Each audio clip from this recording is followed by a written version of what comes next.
Hello, everybody. Welcome to the Keynote by Yuvraj Tomar, founder and CEO of CloudWorx Technologies. And today's discussion is devoted to the NoCode and LowCode platforms. Hello, Yuvraj. So please introduce yourself and why have you chosen this topic for today's presentation for our audiences? Yeah, sure. Thank you, Nadia, for having me on the platform.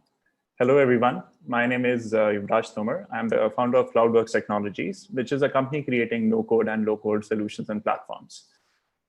We are basically seeing a new kind of movement in terms of the way software development is being recognized in today's world.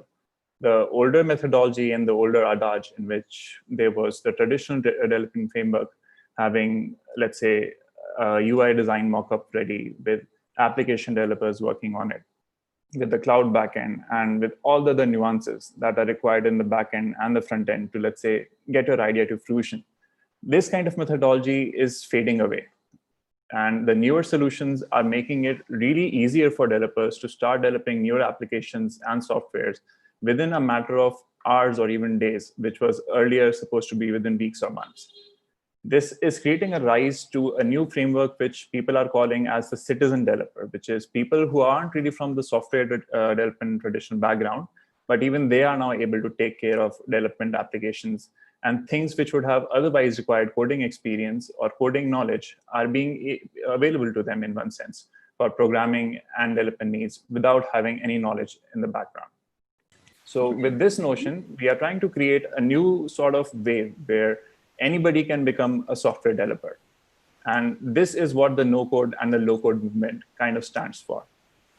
Having said that, the platforms and the talks basically covered for today, they aim to cover all the spectrum of the interesting domains as far as the no-code technologies are concerned.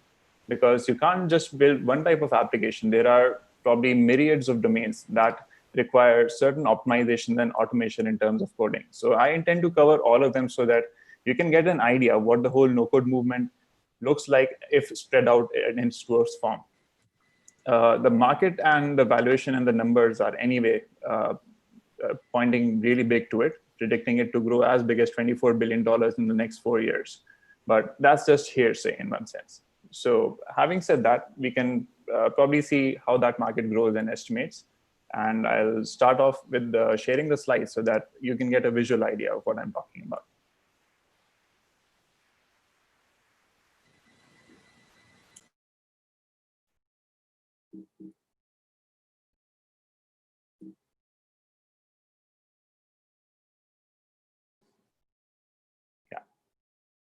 So having laid the foundation for what no-code and low-code stands for, let me dive straight onto what the whole slide is about. And before I begin, a bit about myself and what I do and what I've come from all through the years. I'm the founder of CloudWorx Technologies and ThinkBot Technologies, like I mentioned earlier, companies which are into no-code and low-code software and platforms. I've been around in the industry for quite a couple of years and was also featured in Forbes 30 Under 30 in Asia in 2016. And previous work experience with Google, KD, and Cisco have helped me quite understand how the whole software development methodology is framed and developed across all these companies. So one thing which is quite common if you look at in any of these frameworks, and if you look at the larger landscape of what software development languages are being used, you can see certain domains that are standing out in terms of where these languages are coming from. There are a huge number of adoption for web, cloud, machine learning, desktop, AR, VR applications, as you can see from this graph. And the languages are still the same one that were being used probably a couple of years back. So the modern languages haven't really broken through in terms of mainstream adoption. But the standard languages have proven their theory and their mettle in terms of how web applications and frameworks are being developed. Now, there is a downside of having all these languages. The downside is that the skill required to upskill your potential in terms of software development becomes very limited with the older languages, because modern frameworks that are being used and that are being, let's say, searchable in these days for the job market, they are depending a lot on the modern languages that are being used and discussed in the current framework. And you can see, let's say, Docker, IoT, Ansible, they have seen a rise of more than 1,000% in terms of their demand in the market landscape. Whereas the languages that are supporting all these frameworks, they aren't really that strong to begin with in terms of finding really proficient developers. For example, with C, C++, it's very difficult to find proficient developers which are good in C++ to start developing all these platforms that you're intending to. Whereas with JavaScript, the number of developers that you can find are in abundance. But then again, having a good developer for a particular use case, that again becomes a very big problem that all companies need to solve.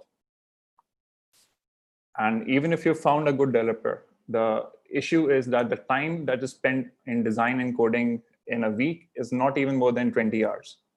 That most of the time that developer idly spends by developing on a software platform or a project is a lot more to do with administrative tasks, setting up the environment, completing test cases, brainstorming, architecting the solutions, and then the remaining part comes down to design and coding. So what if we could shave off all these rest of the hours so that developers could focus more on design and coding and less on the other administrative and infrastructure tasks? So this is where this argument comes from, that any software application that you look at in today's world, the infrastructure code is greater than or equal to 65% of the total code that is there in a software application. This is the code that does not contain any business logic or core USP of the company. This is required just so that the product and the development frameworks can be set up correctly across all developers. And often this code is repeatable across projects and a lot of development stages. And it takes a lot of time to consume working on it, to understand it, and to repeat it across different projects in each and every nuance stage. And once developed, there are continuous updates about packages, about the frameworks and the libraries that are being used. So again, it requires people to even maintain and develop infrastructure code. So what if this 65% of the job could be automated so that all this time and all this work that was spent on 65% of the project would be made available to the developers? This is where the whole no-code movement and the new way of making software application comes along. Ideally, for like I mentioned earlier, for making a project, you would require at least these couple of people: UI UX designer, app developers, cloud developers in the backend, and a couple of DevOps people once the solution or the site is up and running. The newer method proposes that these people aren't really required in one sense. You can probably have one product manager or one person or even an intern in that matter, capable enough to run a UI tool, which can help you develop all these frameworks, which are done by 5 separate people in one go. So this is the whole proposition that no-code and low-code movement proposes to enterprises and to startups alike, where they can save costs on hiring and maintaining their technical staff and train a couple of people on their software and tools in terms of how it's being used, how the configuration parameters have to be configured, and then they can start building applications right from the get-go. So these are a couple of domains which I feel are really interesting and noteworthy as far as the whole no-code and low-code software spectrum is concerned. I'll go through them one by one in the coming couple of minutes and probably give you a better idea in terms of what each of these fields means in the broader sense. So in the web app field, you see that there are tons and tons of companies which kind of promoted the no-code movement. And this is the earliest form the whole no-code and low-code movements saw its product come to fruition. I believe everybody would have heard of Wix, basically a site that allows you to develop your websites without writing any code in a drag and drop and a visual editor. So that is the first and foremost framework and the tenet of a no-code platform. That is having a visual editor instead of a command line or a text-based editor for developing your projects. Now, all these platforms and solutions, they have some or the other form of visual framework that is tied to making your web applications or your website or your web services working together without writing any code. Just to give you a bit of an example, here's what Webflow looks like. You can see that you can edit the designs and you can choose whatever you want to do with the page in real time while viewing the, let's say, output code that is coming out in HTML and CSS formats. So this framework, which allows you to visually see what you're getting, this is the first and foremost tenet of a no-code platform. And as you can see, you can not only just customize the basic elements, but even advanced elements in terms of selecting text size or text type, And this is just the basic website layout framework. There are tons and tons of frameworks which allow you to even create your own customized admin dashboard as far as the whole no-code platform movement goes. Now, next we come to mobile apps, basically the same proposition for web apps, just that now you can create applications for your mobile phones or iPad or Android tablets without writing any code. In the similar manner, you could create web apps. So over here, this is an example of a company called Adalo. So what they propose is that the templates for your UI applications or basically plug and play icons or objects are already preset or predefined. So you just have to drag and drop them in the manner that you want to display your application.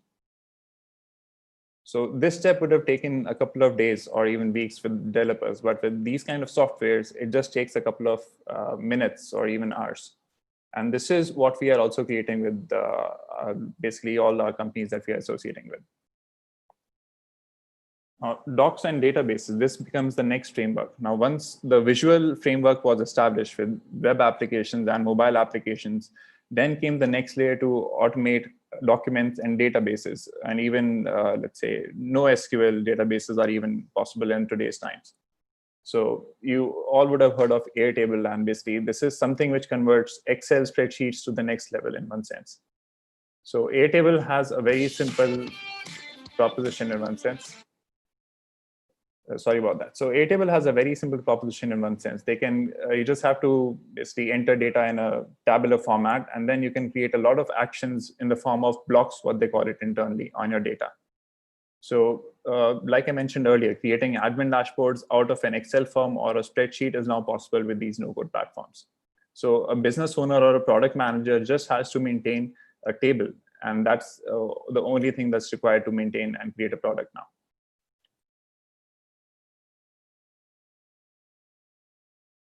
In terms of workflow automation, there are a lot of backend tasks that need to be created in terms of how you're onboarding users. And again, all this is part of the infrastructure code which does not stand for or create the main business logic of the company.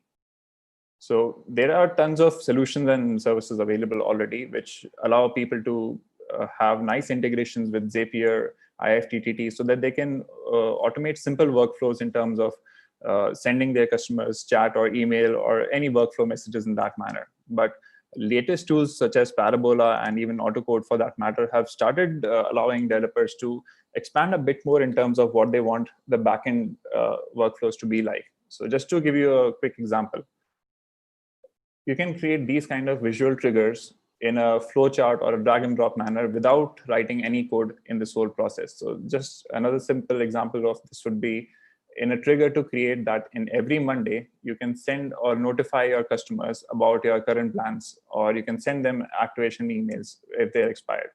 So all these steps would have taken a couple of hours, at least in terms of development time, which would have taken minutes in terms of these tools, how they're being used. Now, this is a very interesting field to look into, voice flow and voice automation.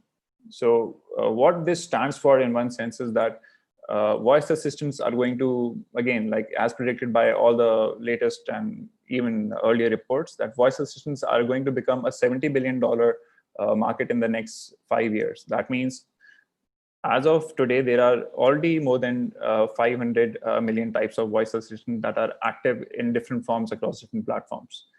This number is expected to grow to at least 3 to 4 billion types of voice assistants, even virtual or local, without any network in that sense.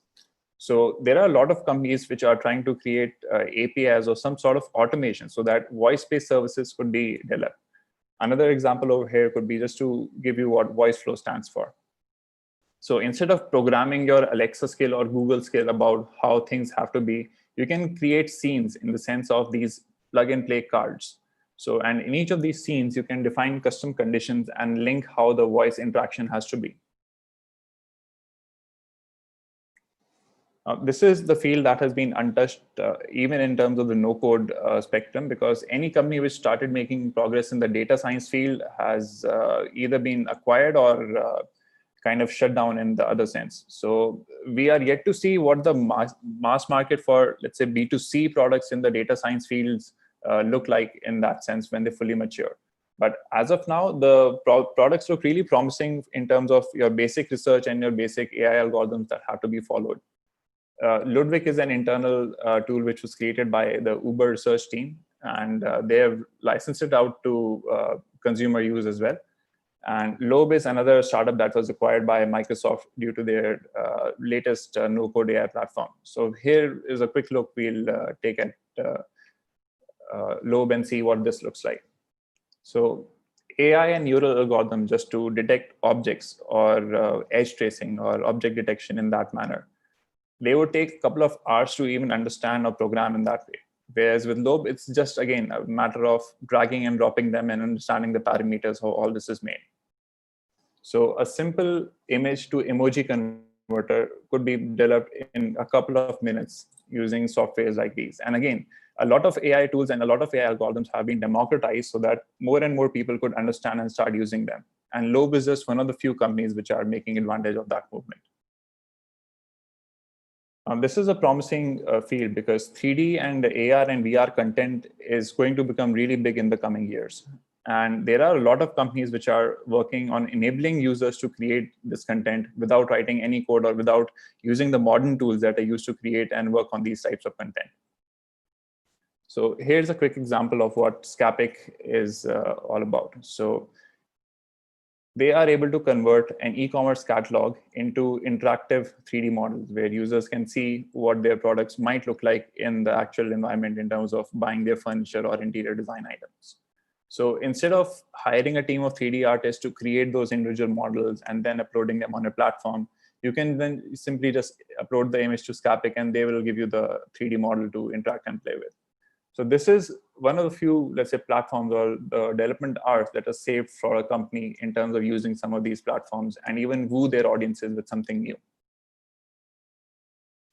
This is one of the finer layers of infrastructure code, which is to add a monetization layer to your application or your product. Because eventually, if you're creating a product, you need something to interact the users with on a monetization and a payment layer. This is where these companies strike big. So they have basically created APIs for you so that you can integrate your monetization values and your backend without writing any code straight onto your application and platform.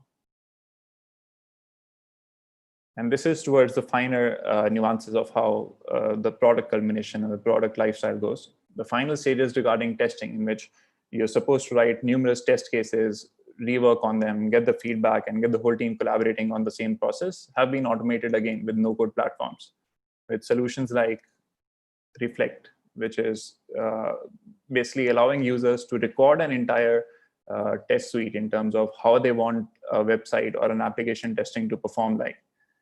And then they repeat these steps over and over again with an automated process, which could be set up by a bot or even managed by your employee or your intern, or even again with another bot. So in the whole process, you're not required to code anything. You can set up the test suite in a sort of repeatable fashion in a GUI interface, just the way you would usually operate with a site or a product.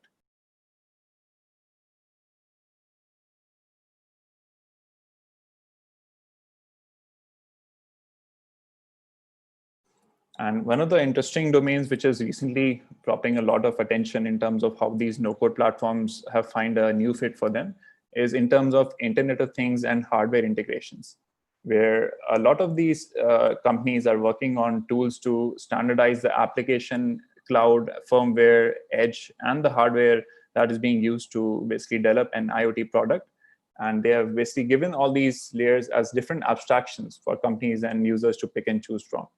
Now, explaining IoT in itself would require another topic in itself. I'd cover this whole probably in a separate time, maybe. But at the basic nuance of it, there are solutions which are able to use these products to quickly create an MVP and start demoing that to their clients and at least get some contracts without having to waste a lot of time in internally developing a POC and even pitching it to the client. So that way, these solutions are finding a real voice over there, where at least in the MVP or the prototype stage, they are helping companies reach out to and even acquire customers. So having said all of that, there are still some pitfalls of the current no-code and the low-code movement. And these pitfalls are the ones that need to be addressed with the solutions of today. And they're largely around the whole tenet of this adoption versus the older method of developing software. Because again, the older method of developing software stands proven and it stands trusted and it stands reliable and deliverable. Whereas no-code products are yet to prove that a mass scale or user scale platform has been developed using one of those platforms. So over here, the basic rule that comes into question is the 80-20 rule, which is basically good enough to create an MVP with 20% of the features and functionalities. But is it good enough to sell as a product eventually? Then comes the whole issue of the availability and ownership of the source code that is being created by all these no-code platforms. There are certain platforms which don't even open up the source code. So if a developer wants to tweak further on what they have created, that is not really possible on a lot of these no-code platforms. And then comes the whole nuance of how developers and programmers think. So are you willing to distribute the core logic of your entire system into configurations instead of code, which is much more readable to you as a developer? Or again, the question of trusting an external system and learning it and putting a lot of effort into it only to realize that it doesn't fulfill all the features that you would have achieved while writing code. So this is one of the, again, few nuances that some of these platforms really have to prove in terms of gaining a mass adoption. And again, even after all of these things have been proven, there is a lot of inhibition in terms of the team. And when the whole project organizations work with the CTO, the VP, the project manager, and everybody involved in the value chain, where this question arises that do we want to attempt to handle more in the logic of our side, or do we want to abstract this logic to a third party too? So there are certain inhibitions where all these technologies and all these platforms are going to be there. But then again, the market stands to its fate. And it has been proving so far in the favor of no-code platforms, where companies have been adopting them, at least for the infrastructure code tasks. We are yet to see a movement where the core logic of the business is being developed by no-code platforms.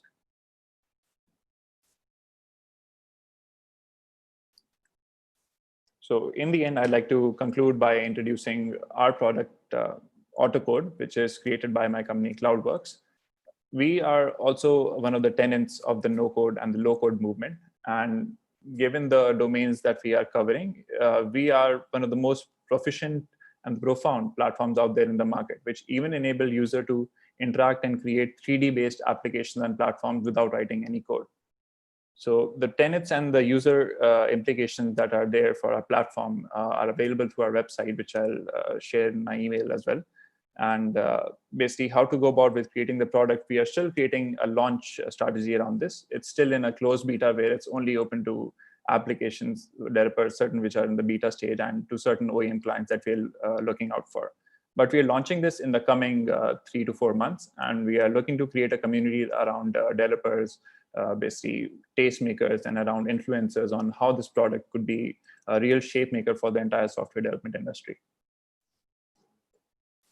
So on those lines, I'd like to conclude the talk, and I'd like to answer any questions that you may have about the whole presentation. Thank you.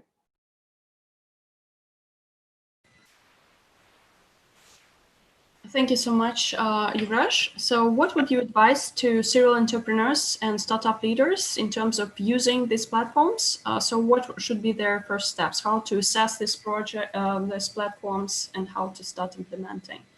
Yeah, sure. So basically, that's one of the few ways this will be beneficial for all. Basically, if you want to test out a new idea or a prototype without having to hire a team or without having to basically spend a lot of time in getting all these resources. So the onboarding steps are pretty similar. Right now, since we are in a closed beta, we are only accepting certain use case-based applications around the IoT and smart home industries. Later on, we are expanding to other domains in terms of how these solutions could be used. So at the moment, if you have, let's say, an idea or a product around smart homes and IoT, then you can reach out to us. We can start onboarding you and helping you out in automating and launching the platform. In the meanwhile, you can register with us and become a part of our closed beta program, where we'll try to create a use case or a template around you and onboard you when we launch in the next 3 to 4 months. Thank you. And how should investors assess these solutions when they see the projects which are using different types of platforms? How should they assess these solutions within the project, and if the project is sustainable enough through different peaks of crisis, and due to the labor force issues currently involved and remote working. So what would you advise here? Yeah. So for industries and companies, this has been a big problem even in today's world, that finding app developers who can stay for long with their company, or proficient developers who can stay for long with their company. This is really difficult because an app developer, once an app is developed, he'll move on to the next company to build his portfolio. He won't stay to maintain your app in that sense.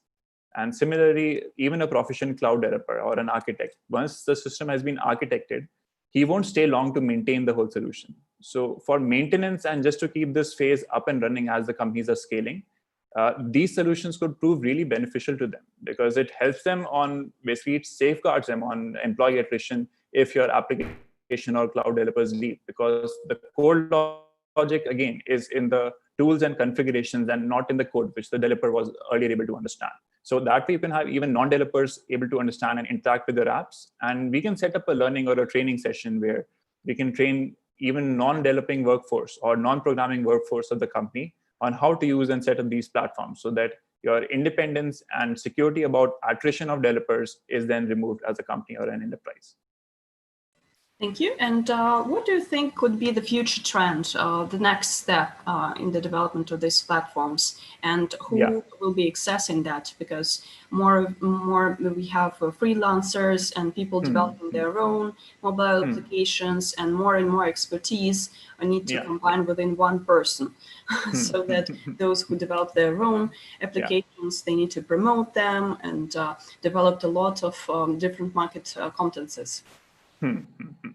Yeah, that's actually a good question, because eventually freelancers would be the ones who will be basically using these kind of softwares to build up their portfolio and to complete the works for their clients sooner than expected. So they would be one of the prominent, let's say, influences in pushing an adoption for these kind of solutions. Another way that we are seeing how these solutions will see a mass adoption is when you see a famous app, something like maybe TikTok or WhatsApp or Instagram, whatever for that matter. One of these famous apps being created by a no-code platform will really set this movement of adoption towards these. Until then, there will be often enterprises or startups or basically 1 to 5% of the whole spectrum is what we call it. Only they would be the ones who will be using these platforms. If you really want to see a mass adoption where this becomes a standard bread and butter for people, then we need to see a big consumer app coming out of these platforms. And that might happen in the coming 2 or 3 years anyway, because these platforms have reached a stage where basically a South Korean bank was able to create their entire banking application using one of these platforms. So again, if one company or one nation as a whole government technology company is able to prove these applications use case in terms of creating something which is so huge, and the application is being used more than 50 million to 80 million times in a day. So if these platforms are able to create these kind of applications today, so I don't see a long time until something really big for the mass consumers is being created by one of these platforms. And that sets up the movement for no-code platforms. So we see that coding and different types of digital expertise is becoming a requirement for many freelance professions, so that even if people work as psychologists or coaches, they need to integrate this knowledge in their profession. So do you see any potential there as well? Yeah, so in essence, this platform won't really help you become better coders. It will help you become better architects or better solution designers. Because once you're developing a solution, coding is just one part, let's say, of the whole process. There are a lot of other tasks that go along in making the whole solution ready. And then there is the whole release cycle that needs to be taken care of. So these products will more or less prepare people to architect and understand basically solution problem solving as a whole, instead of problem solving as part of coding. So in terms of the way coding is still progressing, we are not interfering with that. What we are basically just allowing developers or even non-developers is a tool to test their ideas or prototype their ideas in a much faster way than they would have otherwise done while coding. So coding is not becoming a necessary requirement for anybody to somehow in the next generation to have this competence, you mean? Or anyway, you need to back up with this So, knowledge. And I think the requirement for coding comes from the logic that people should be able to understand abstract constructs and implement that with day-to-day use cases and real life scenarios. So that's where the whole nuance of understanding coding to improve your technical competence better, this whole argument comes from. Whereas these tools also propose this argument, but on the whole argument of, let's say, solution architecting and designing and seeing the bigger picture as a whole. So if you're proficient with that, that also helps you understand coding in a better way. And how should they select these platforms and solutions? And do they need also a number of experts in their team to support this development? Or it's possible to do it as a standalone kind of freelancer use enterprise? Yeah, I think it's possible as a standalone because all the tutorials, documentation, whatever material that is out there to teach you how to start using these, that is already available. So you can spend a couple of hours on that, or even take personalized trainings for that matter from the company. And even we provide all those trainings in that matter.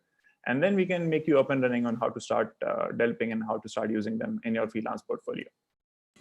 Okay, thank you. And what about your own company strategy? So are you currently in a fundraising round, and what rounds are you planning? What is the strategy? What is your growth strategy for the next years to come? Yeah. So our company is just 6 months old. We just completed our seed round last month, and we are raising a pre-series round in the next coming 6 to 8 months. And in terms of our growth strategies, at the moment, we're focusing on Indian startups and Indian enterprises because we're based in Bangalore. But having completed our international data certifications and network certifications, we plan to enter the European, American, and even Latin and African markets to enable a lot more people to start developing applications, websites, or even cloud servers without writing any code. So that's where we see the longer vision of the company in the coming years. What about the investors' attitude to your current startup, and what do you see different maybe as compared with your previous experiences with investors during these times?